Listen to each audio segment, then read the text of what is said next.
Leviticus. Chapter 5. If anyone sins by being called to testify, and he is a witness, whether he has seen or known of the matter, and does not report it, he shall bear his guilt.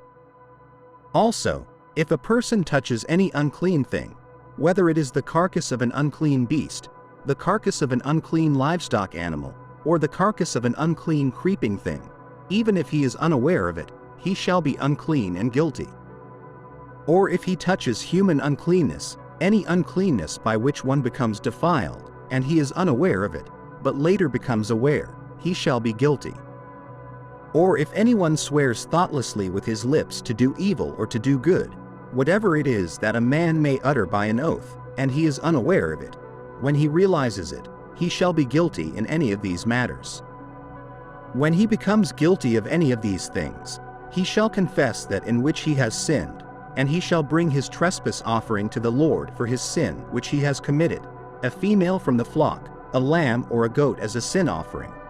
And the priest shall make atonement for him concerning his sin.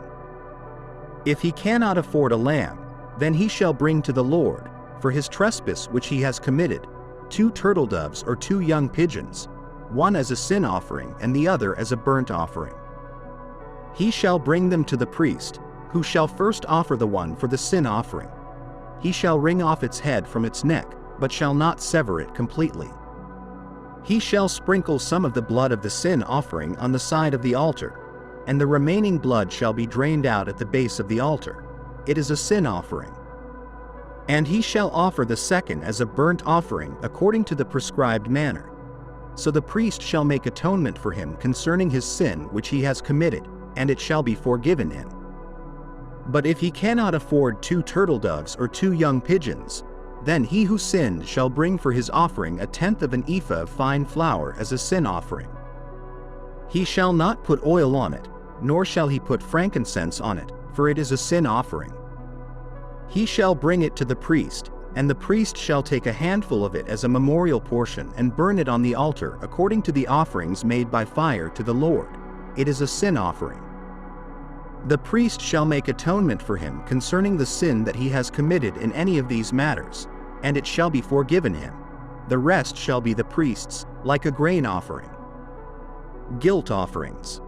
The Lord spoke further to Moses, saying, If a person commits a trespass and sins unintentionally in regard to the holy things of the Lord, he shall bring to the Lord as his trespass offering a ram without blemish from the flock, according to your valuation in shekels of silver, according to the shekel of the sanctuary, as a trespass offering. And he shall make restitution for the harm that he has done in regard to the holy thing, and shall add 1/5 to it and give it to the priest. So the priest shall make atonement for him with the ram of the trespass offering, and it shall be forgiven him. Finally, if a person sins and does any of the things which the Lord has commanded not to be done, even if he is unaware of it, he is guilty and shall bear his iniquity. He shall bring to the priest a ram without blemish from the flock, according to your valuation, as a trespass offering. So the priest shall make atonement for him concerning his ignorance in which he erred and did not know it, and it shall be forgiven him. It is a trespass offering. He has certainly trespassed against the Lord. Thank you for watching our video. Subscribe to our channel for more videos like this. Give it a like, comment your thoughts, and share this video with your friends and family.